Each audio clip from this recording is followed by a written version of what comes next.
is your mic. This is your water. Thank you very much.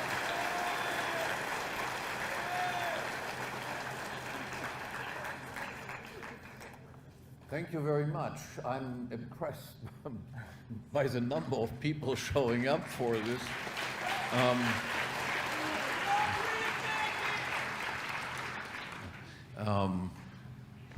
I hope I will give you a good, entertaining, intellectual show, which is not an easy task, but given the size of the audience, it would be a big blow to myself if I wouldn't be able to entertain you at least decently well. So again, thank you very much.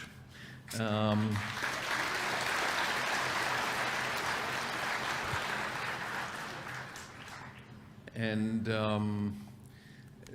the title that I have chosen for this speech is historical patterns and tendencies in Austro-libertarian perspective.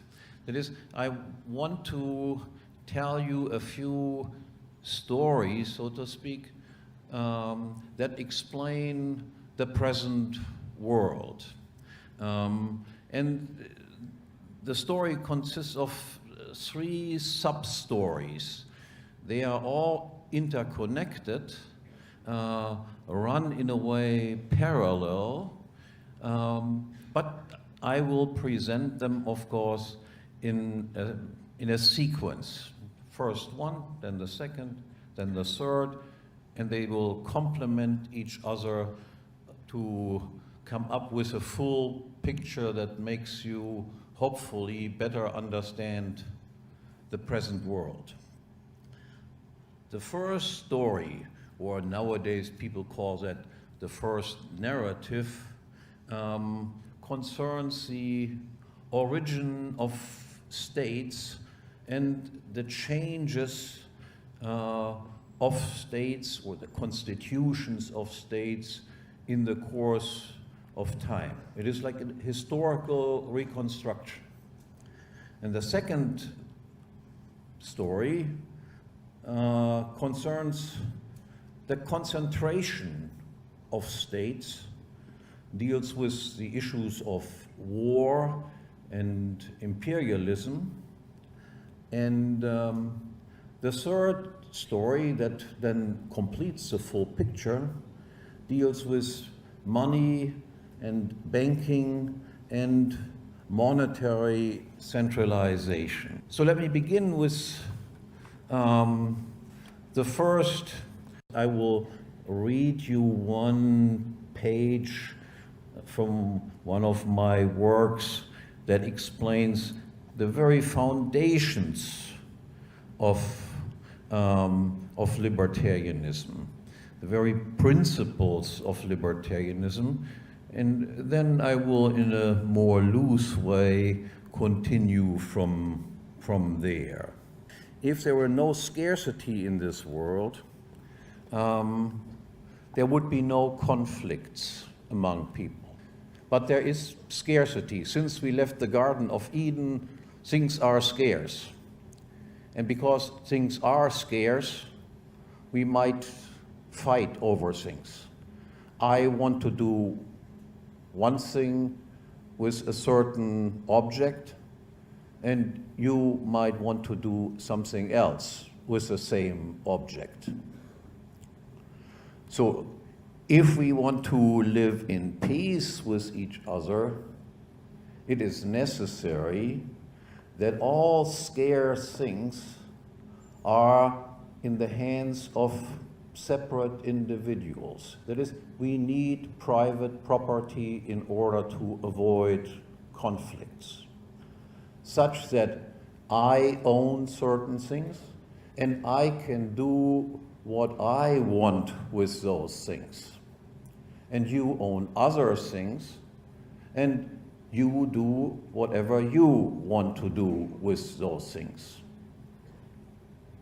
This is the only solution in order to avoid conflict, unless there would exist a perfect harmony of all interests. That is, everybody wants everybody else to do exactly what he expects them to do. But obviously we do not live in such a world. In a world where we have different ideas of what should be done, what makes us happy or unhappy, we need private property in order to do what we want without coming into conflict with other people. And then the question is, how do we decide who owns what and who doesn't own what? And the libertarian answer to this is, the first thing is, of course, everybody is the owner of his or her own physical body. You can do with your body what you want. I can do with my body what I want. I don't interfere with your body, and you don't interfere with mine. With regard to external things, in order not to get into conflict, the rule to acquire property, private property, is he who is the very first one to appropriate something that was previously unowned becomes the owner of it. Because only the first one can obviously appropriate these things without running into conflict. The second one cannot do that. If it is already appropriated by one, then the second one, if he wants to appropriate the same things, would run into conflict. And then, of course, property can be passed on by voluntary agreements. I can pass on what I have originally appropriated to you, and you can pass on whatever you have appropriated to the next person. Those are very simple rules, intuitively sensible, and that is, by and large, the libertarian program. That's how we acquire private property, and that's how we can avoid conflicts. Even if we follow these rules by and large, we have, of course, people who break the rules.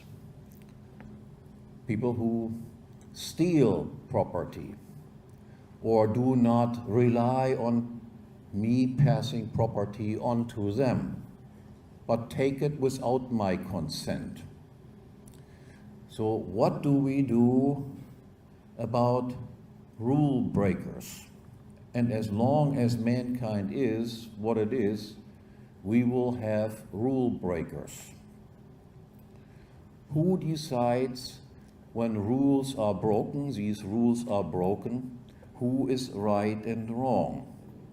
Who becomes the judge, the arbiter? Now imagine that somebody would propose, I have the solution how we solve this problem. In every case of conflict, including conflicts involving myself, I am the one to decide who is right and who is wrong. Would I have any chance that anybody would accept this rule? And I would guess that nobody would ever accept a rule like this, because everybody would know what will happen then. If that was a rule, that meant basically I could initiate a conflict with you, I could steal something from you, I could hit you on the head if I want to, and then you complain about this. Why did you steal something from me? Why did you hit me on the head? And I would say, I'm the one who is the ultimate decision maker in this case. And that was, of course, entirely justified that I did this. So obviously, such a rule would be considered to be ridiculous. Now, you realize, of course, that this is precisely what states everywhere in the world do. That is, they can initiate a conflict, they can expropriate you, they can break these simple rules that I initially explained, and then if you complain about it, who decides who is right and wrong? A judge who is an employee of the state. So the question is then, how did such a crazy institution, such as a state, become possible? Something that, on the face of it, makes no sense whatsoever. And I want to just reconstruct how such a thing was possible. Initially, during the period of the Middle Ages or so, people went with their conflicts that they had with each other to what we might call aristocrats or nobles. You would not choose as judges somebody who has no influence, who is not respected by the rest of the people, because ultimately you have to enforce the verdict that the judge makes. And only if you have prominent, successful people that are respected by the public will you be able that your verdict will also be enforced, that people accept this is a right judgment and this is the way we solve this problem. And there was not just one person or one institution to which you could go for the resolution of your conflicts, but there are several ones. Several prominent people, aristocrats, whatever, people with great respect from which you could choose. And there was nobody who was the ultimate judge. Even if you had a judge that made such and such a decision, his word was not the final and last word. You could always go to somebody else. And everybody, all judges, were considered to be under the same law. Nobody had a monopoly position in this. You could always go higher. You could go to the king, you could go appeal to the Pope, and even the Pope was not the ultimate decision maker, because popes could also lose their position. So there was competition in the job of being judges to decide how conflicts should be handled. A big step then occurred, and the most decisive step occurred when one of these voluntarily chosen judges, competing for respect against other judges, elevated himself to the position of being the monopoly judge. My word is the final word, and there is no appeal beyond my decision. Nobody is above me. My decision is the final decision, and that is it. This we would call an absolute king. He eliminates all his potential competitors, all the other nobles, judges that you could previously appeal to if you were not happy with the first decision as it was made. How did they get away with that? On the one hand, they got away with it by bribing some of the other of their competing judges by saying, okay, I'll give you a subordinate position in my court. And the other thing that they said is talking to the people, general public and saying, look, you might have certain obligations and contracts with other people that you regret that you did them, and I will free you of these obligations. And so they got public support for this move of competing judges to a situation where you had one monopoly judge. Historically, this process took several hundred years. It started in the late 16th and early 17th century, where states were formed, while previously there existed no such thing as a state. There existed competing centers of authority, but no ultimate authority. So several hundred years were necessary for some people to reach this position as ultimate judge. Now, and then you have two institutions that emerged as soon as you had reached this position. The first institution was, now all of a sudden taxes are imposed on people. Previously, even the richest nobles and so forth had to ask their underlings to agree to taxes. And if they didn't agree to it, there were no taxes. Now, however, since you are the monopolist, you can say, okay, you owe me such and such. And if people protested, they said, look, I'm the ultimate judge, and I tell you, you owe me this. That's it. And if you don't do what I tell you, you will be punished for it. And the second thing that happened is, for the first time, we had then something that we call legislation. Prior to this, laws were not made. Laws were considered something that are discovered and applied to everyone in exactly the same way.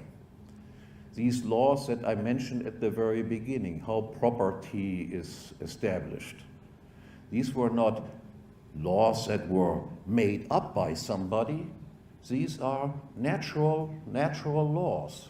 Natural in the sense, if you want to avoid conflict, then these are the natural laws. They cannot be any different, otherwise you will run into conflict. But now you have, with absolute kings established, you have a situation where you can make laws, invent laws. You must do such and such. You have to have such and such obligation.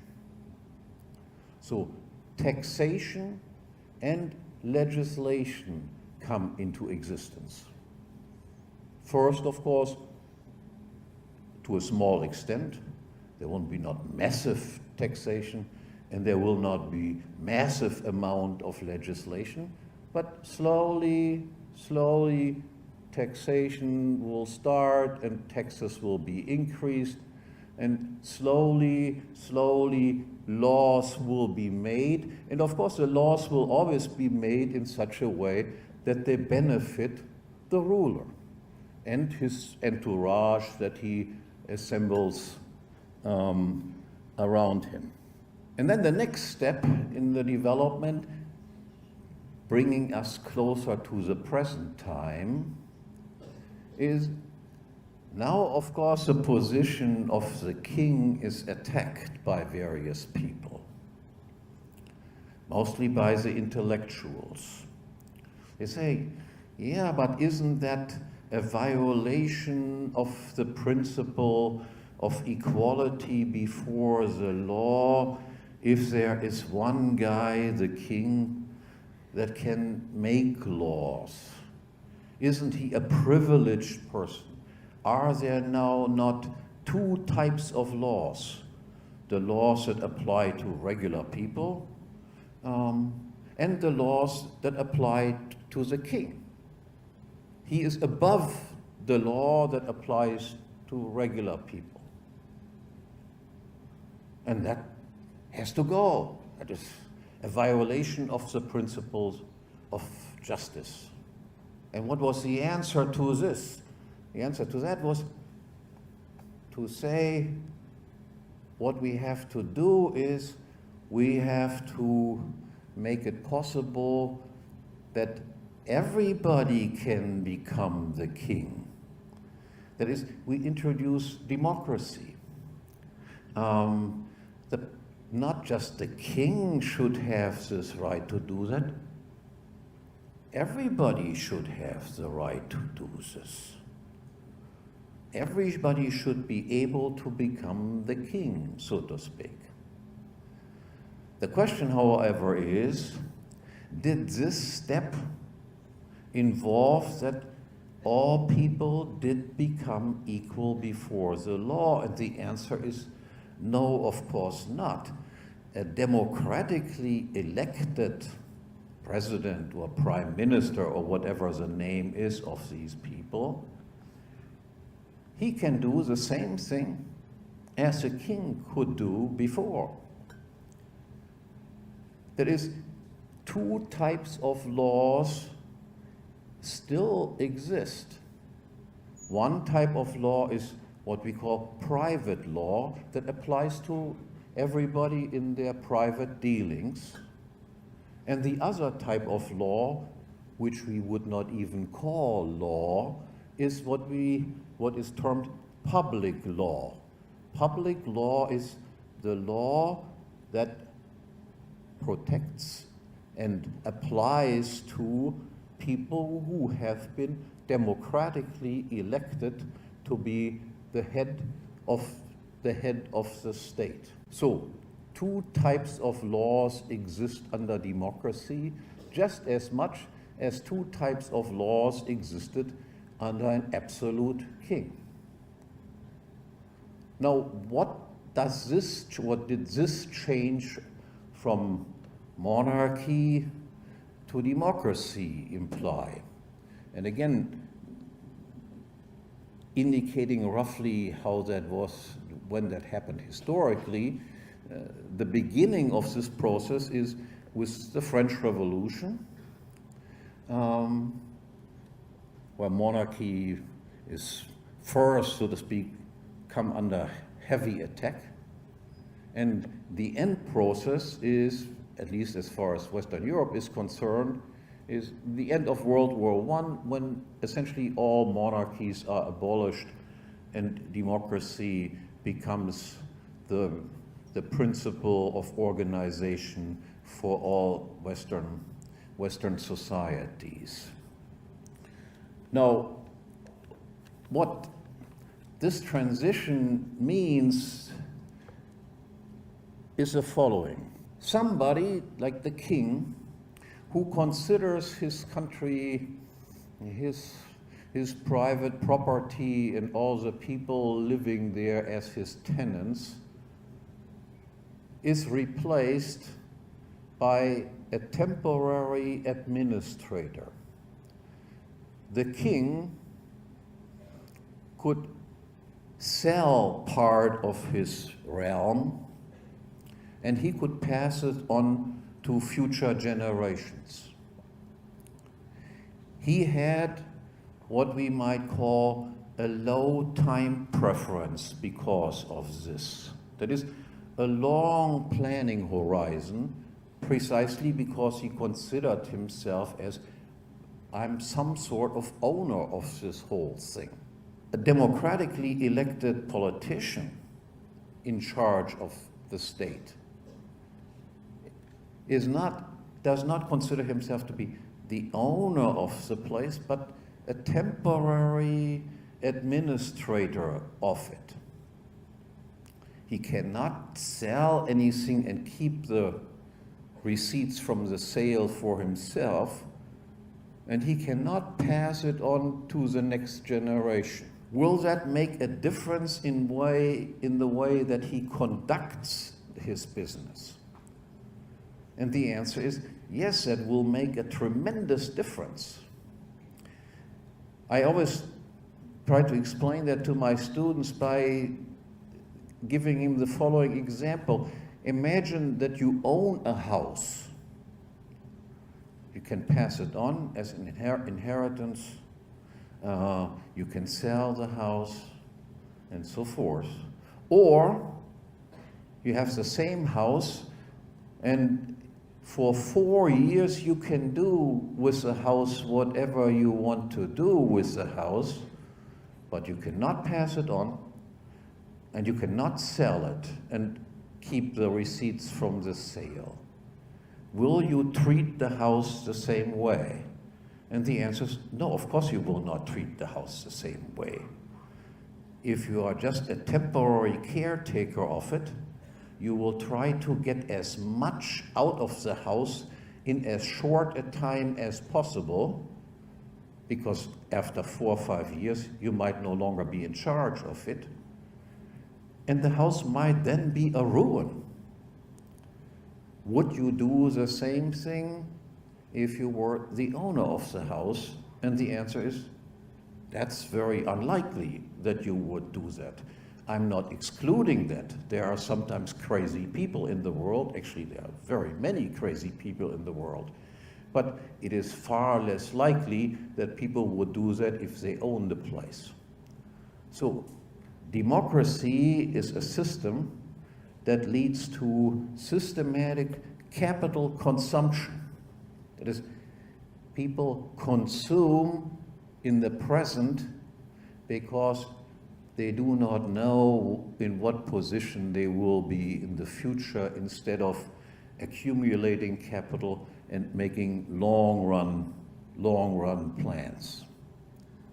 There's another thing that I should mention. In democracy, because people are elected, you might say, isn't it better to have competition in who is the ruler than having no competition if you have a king running the country? And the answer here is, no, competition is good when it concerns the production of goods. That is, the production of things that people want. But competition is not good when it concerns things that are evil, things that people do not want.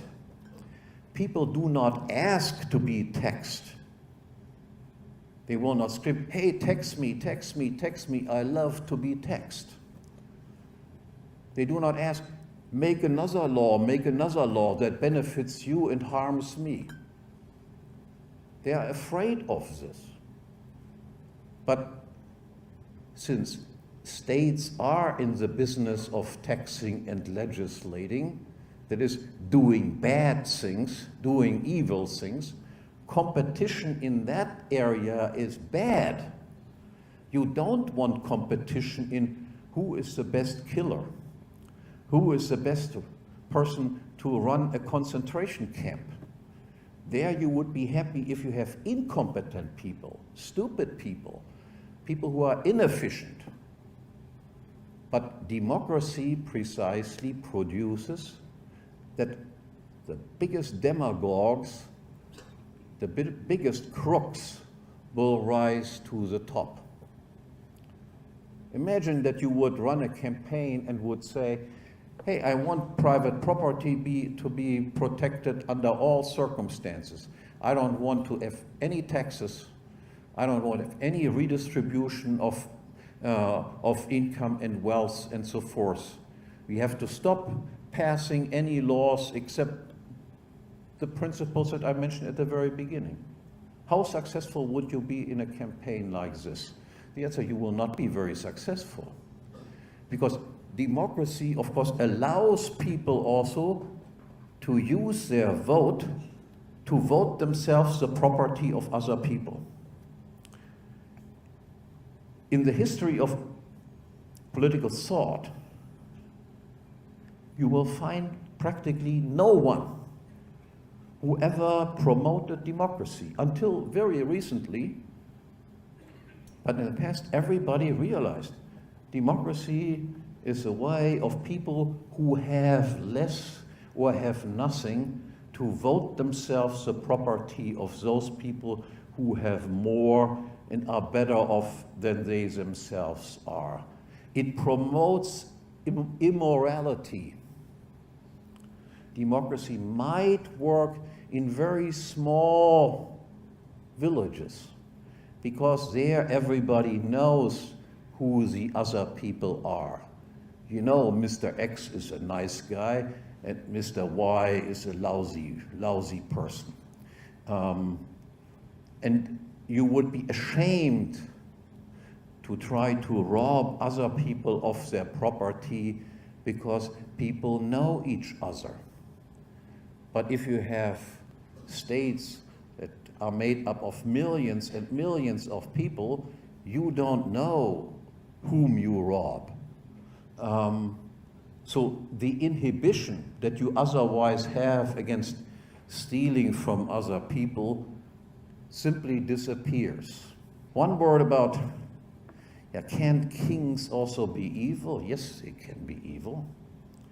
But because they inherit their position, they are not elected to their position, they also might be sometimes nice people. Democratic leaders cannot be nice people because they are the result of elections, of competition among them. All right. So this is the first story, how states evolve and how the structure, the constitution of states has changed in the course of whatever, 1,000 years.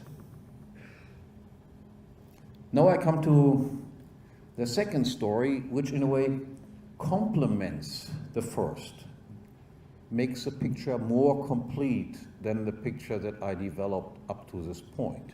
In a situation where we have no state, of course there are also fights and warlike activities going on among different groups and so forth, different gangs, different families fighting each other. It was not a situation where everything was absolutely peaceful and wonderful and marvelous.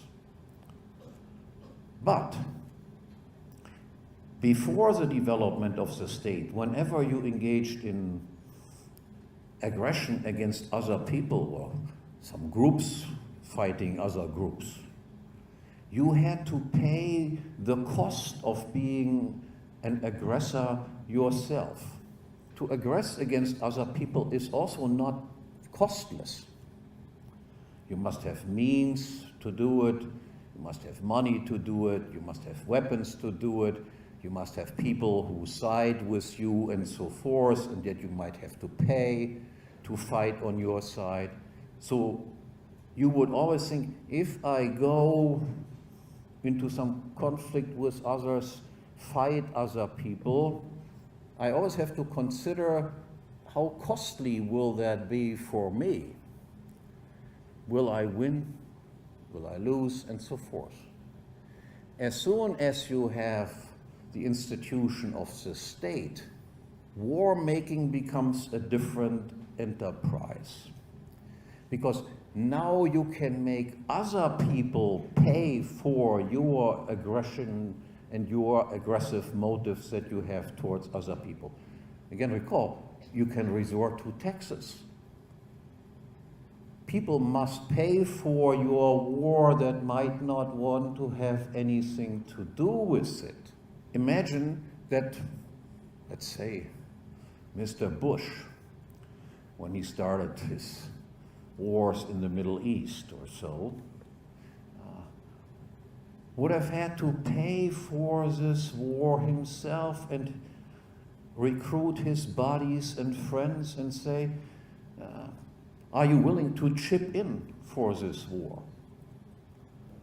Well, he might have found a few people who would have chipped in. But would all Americans have said, hey, wonderful, great idea, here you have my money, go ahead, do it? And the answer is, no, millions of people would have said, what do I have to do with these people in Iraq? What do I have to do with the people in Afghanistan? It's your war, pay for your war, but leave us out of it. So the likelihood of wars increases dramatically as soon as you can externalize the cost of it onto people who are actually not interested in that whole thing at all. Now, if states go to war against other states, and they do more likely, as I said, than private people go to warlike activities. Then the question is, of course, who tends to win these wars? And also realize immediately that wars are eliminative competition between states. That is, on every territory, there can only be one monopolist of taxation and legislation. You cannot have on the same territory different organizations that legislate and that tax. Every state on his territory is the only one that can do it.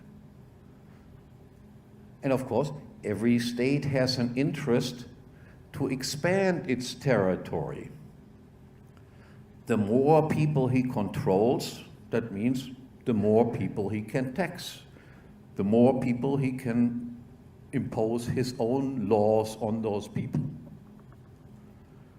So then the question comes, who will win these types of wars? Now, obviously, very small states will not likely go to war against very big states because they know they will lose it. But assume states of roughly equal size and roughly equal numbers of people. And there we discover some sort of paradox.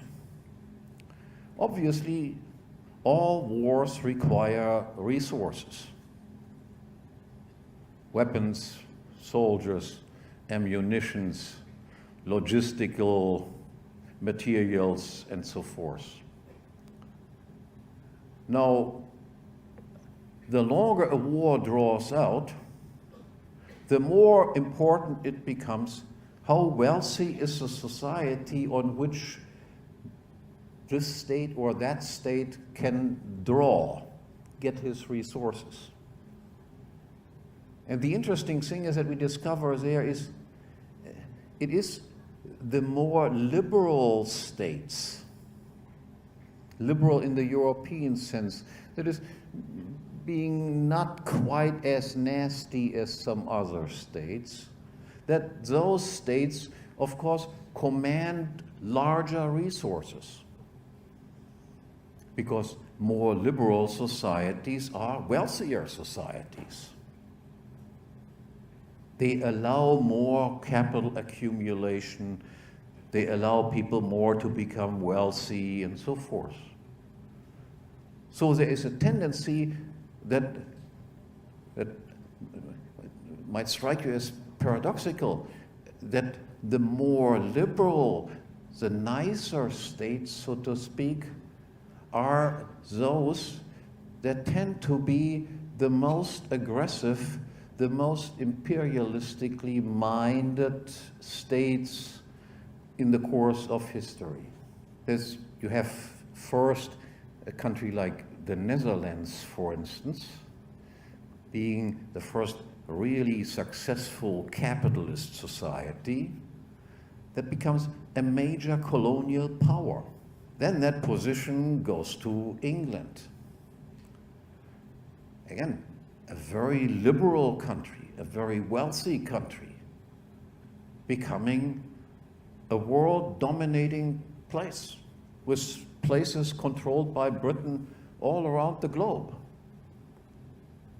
And then that position is finally inherited by the United States, beginning with World War I and culminating with the end of World War II, when the United States, because it is by far the wealthiest country, is also the one that has the largest empire that was ever assembled. Another word about war and democracy. No, royal wars of kings. The motive for those wars were, to a large extent, some sort of inheritance disputes with comparatively little involvement of the civilian population. Democratic wars, beginning with the French Revolution, and then of course with World War I and World War II, democratic wars are really national wars. They introduce for the first time the draft.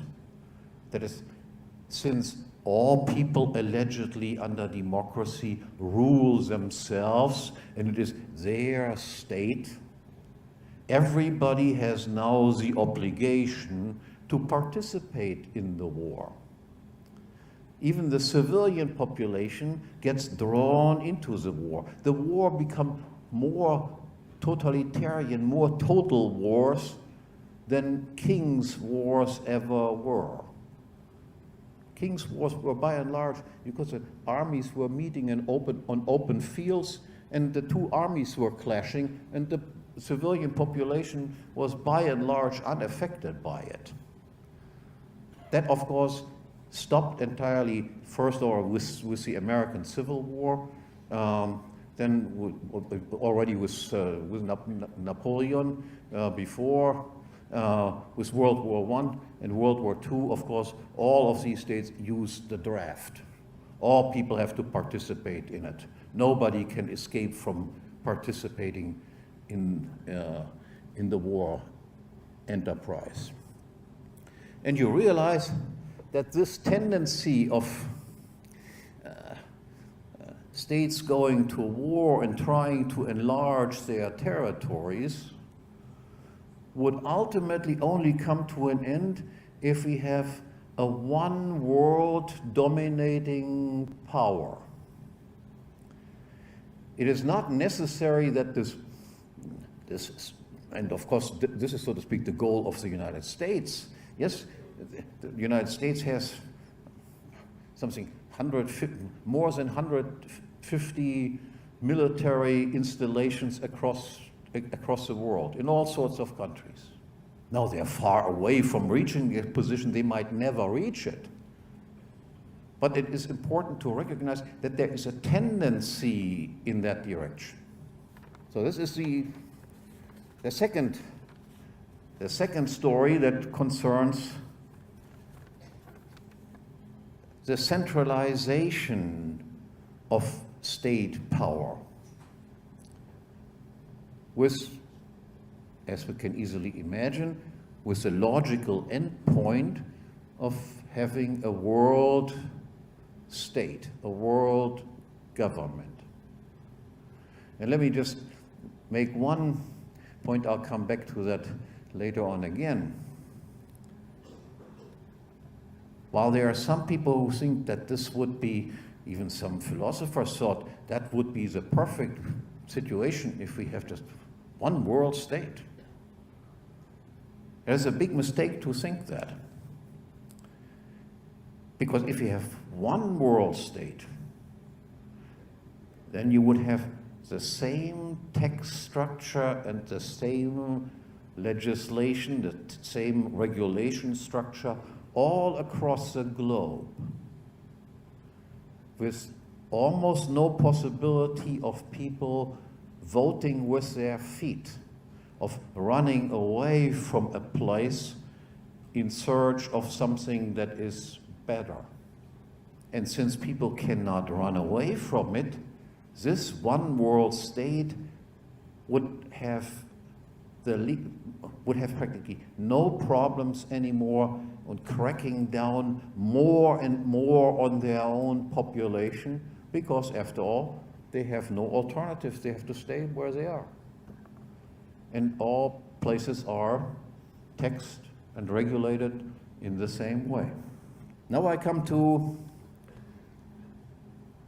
the third part of the story, which again runs parallel to the ones that I already talked about up until now, and complete the picture. And that concerns the development of money. Money emerges in the market as a result of the division of labor in which people engage. Money is defined as a common means of exchange.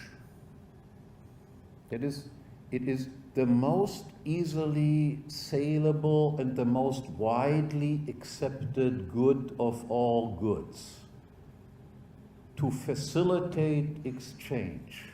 There's no other good that is accepted by as many people as easily as money, and there's no other good that can be sold as easily as money. Originally, money is a commodity, some real good that has taken on this function of being the most easily exchangeable of all goods. Of course, states immediately discovered that it would be of utmost importance for them, that is, to increase the power and the mightiness of states, to somehow get their hands on money. Now, how did they do this? The first thing is they monopolized the minting of gold coins and silver coins or whatever was in use. And by monopolizing it, that is, only I in this territory can produce gold coins or silver coins. By monopolizing it, they then did what is called coin clipping.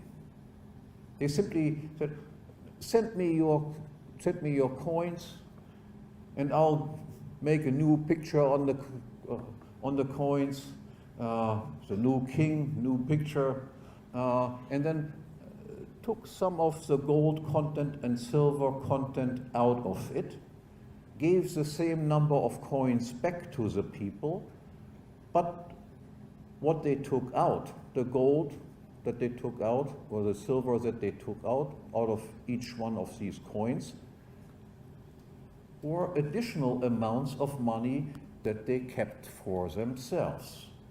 So the purchasing power of money was reduced, and the government, the states, produced money by stealing from the existing coins. Now people eventually discover this sort of stuff. The next step was, because people don't always schlep around gold coins and silver coins, there existed also something that is called money substitutes. That is, tickets that entitled you to a certain amount of money. Were easier to carry around. It's just pieces, tickets. You don't have to have your pockets full of heavy gold coins or so, just tickets, but the tickets were titles to gold coins or silver coins. So then they monopolized the issue of tickets.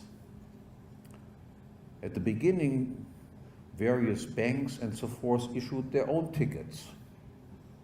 And each of these banks then saw to it whenever you presented a ticket, then they had the gold or silver to which the tickets entitled you. So now the tickets are monopolized. Only government-issued tickets can be used in order to be redeemed into gold and silver coins.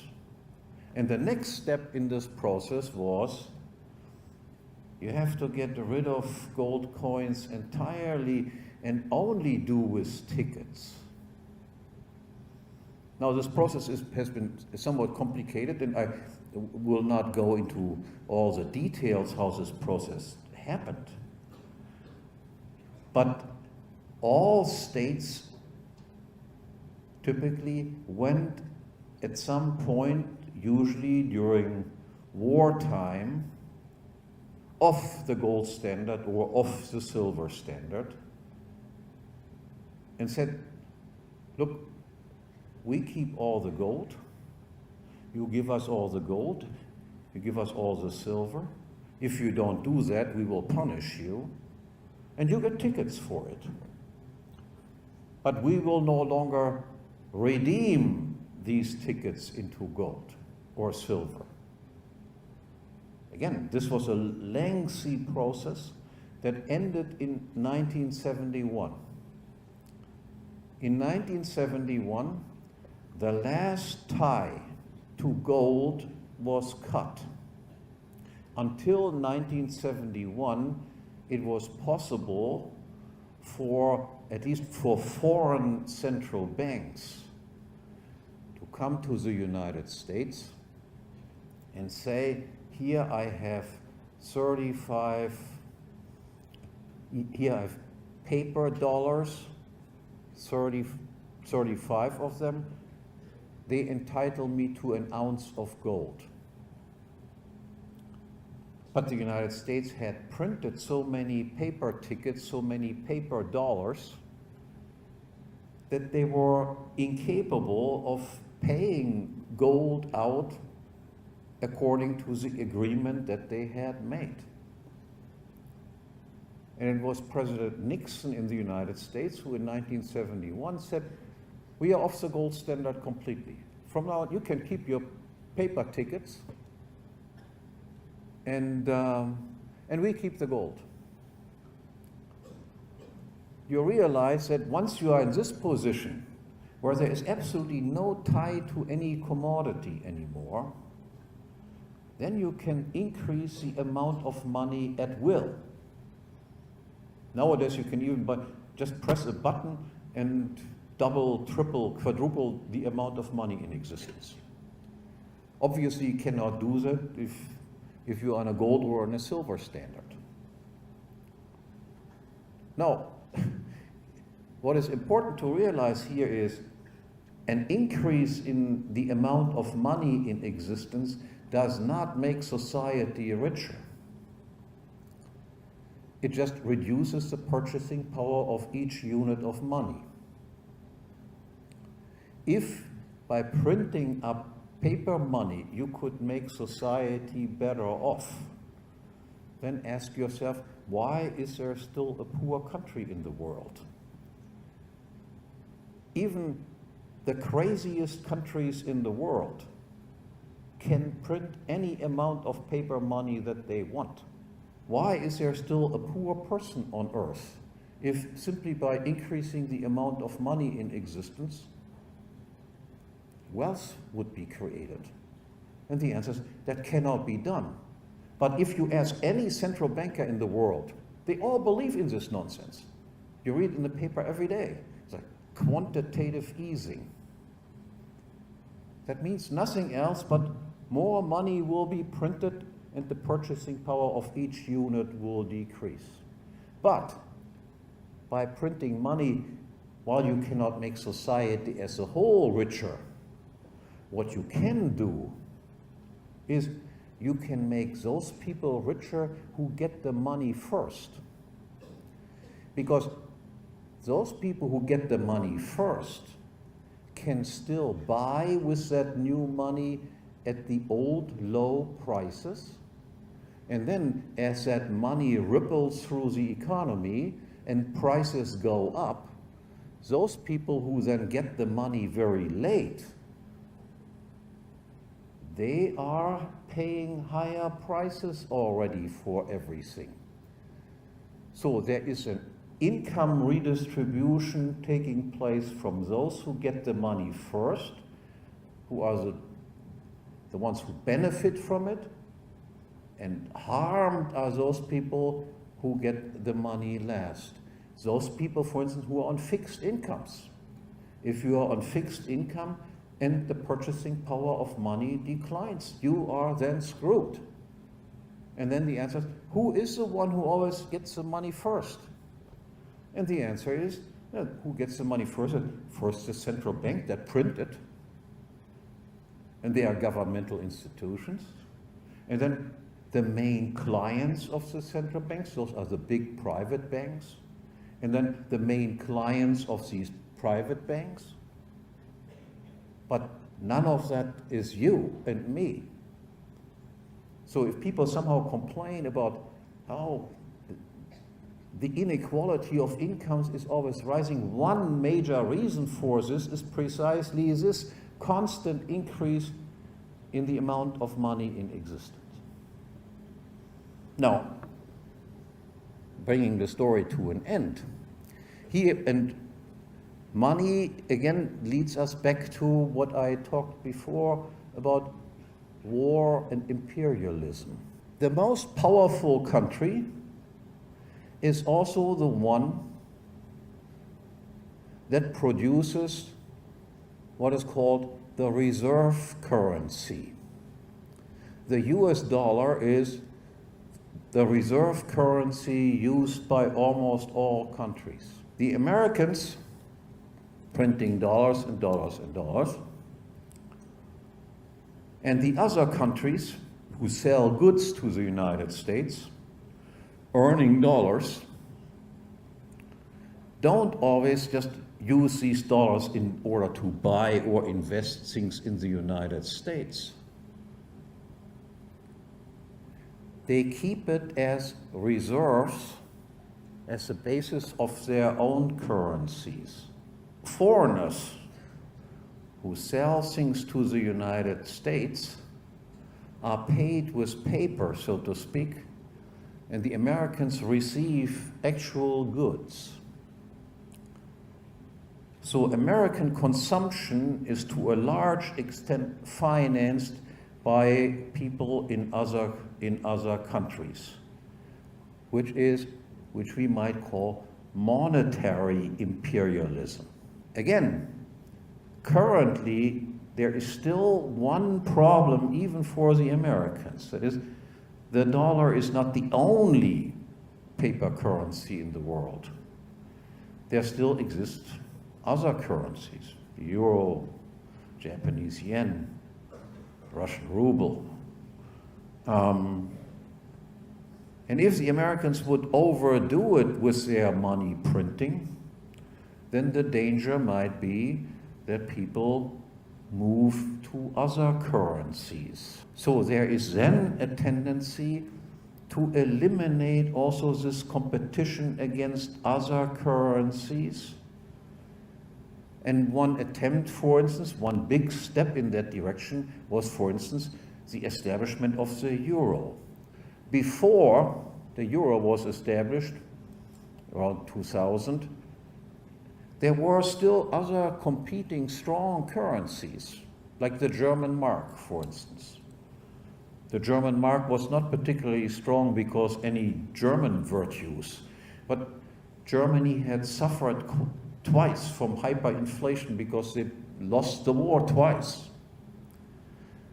And because of that experience, the Germans were a little bit more aware of the fact that inflation is a danger. And because of that, the German central bank was relatively modest in its amount of mark printing. The Americans did not like that and promoted the establishment of the European Central Bank. And the European Central Bank, there you have Spaniards, Italians, Greek people sitting on the board of the European Central Bank, and all these countries were easy money countries. So the euro is a far weaker currency than the German mark was before. And the best, from the point of view of American interests, would be, of course, if the entire world would go on a dollar standard. Now, again, as I said, there is this tendency toward a world government, and there is a tendency to establish a world paper currency. A world paper currency would be, of course, a currency that would be more inflationary than anything you have ever seen before. Because you would not have to be afraid that, because there's only one currency left, that it somehow falls in value against other currencies which curtail your own temptation to print more and more and more. So I'm also not sure that there will eventually come about this one world paper currency, just as I'm not sure that there will in the end come about a world state. But one must be aware, in order to understand the current world, that these two tendencies are underway, that they are constantly forces, influential forces, that work in this direction. What I have told you so far has a certain amount of similarity with the Marxist theory of social development and of history. I realize that you're mostly relatively young people, so you might not even be well versed in Marxist theory anymore. I am much older than you. I just turned 70 this year. I had first-hand experience of communism.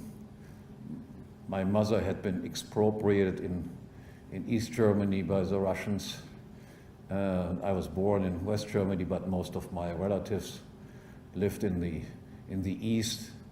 So I have seen firsthand the mess that socialism caused, the desperate impoverishment of people. And I have, of course, studied. I was a lefty when I was young. I have studied Marxist theory. I probably know more about Marxist theory than most or any of you. I want to make you aware of a certain similarity of what I said to what the Marxists said and point out what their major mistake was. The Marxist theory is also something, there is exploitation going on. The exploitation is exploitation by the capitalists, they exploit the workers. Now, there existed an exploitation theory and a class theory long before Marx. It was a liberal or Austrian exploitation and exploitation theory. That is, the state are the exploiting organizations. Taxation is exploitation. The interests of the worker and the capitalist are harmonious. The better the company goes, the higher the wages of workers will become. It is a voluntary association. If a worker doesn't want to work for them, he doesn't have to work for them. But there is exploitation in the world. Exploitation is taxation. And then the Marxists, there is a concentration of firms. That firms become bigger and bigger and bigger and bigger until there's only one global firm left, so to speak. Yeah, but it is not firms that get bigger and bigger and bigger. It is states get bigger and bigger. The concentration does take place, but it is not the concentration of private companies. It is the concentration of states to ever larger size. So what then can we hope for? What we can hope for is for a process of decentralization, of ever smaller units on the way to a society without a state completely. That is, the European Union is a disaster. The Brexit was a good idea. Germany should get out. The provinces in Germany should get out. In many speeches in Europe, I have always I have coined, so to speak, the phrase, what we need is a Europe of 1,000 Liechtensteins. Liechtenstein has 36,000 inhabitants.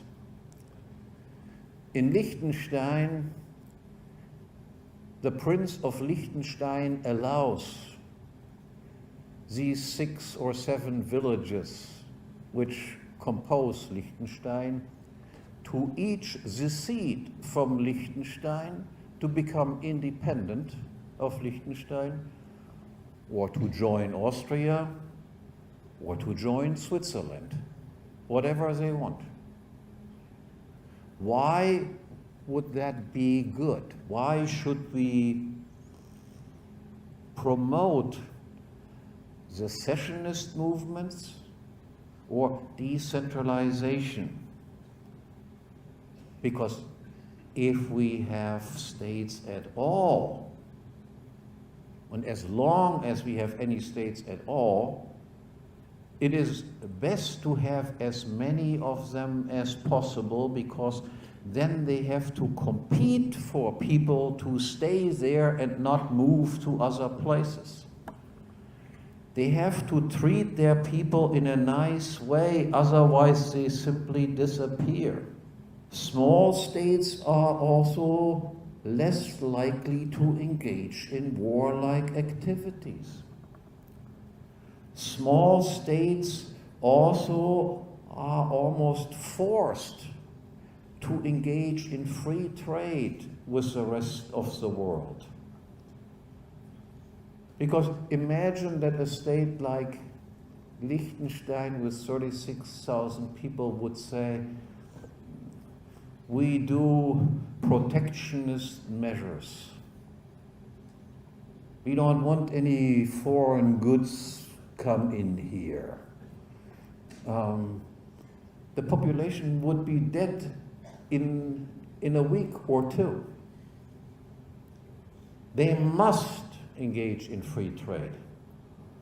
On the other hand, if you have a huge state like the United States, if they say, okay, we build, so to speak, a trade wall all around the United States, it would, of course, lower their standards of living, but not as dramatically and not as immediately as in small places, because they still have a large internal market with thousands and millions of firms within the territory of the United States that can produce almost everything, maybe not as efficient and not as quickly and not as good as the products would be if they would also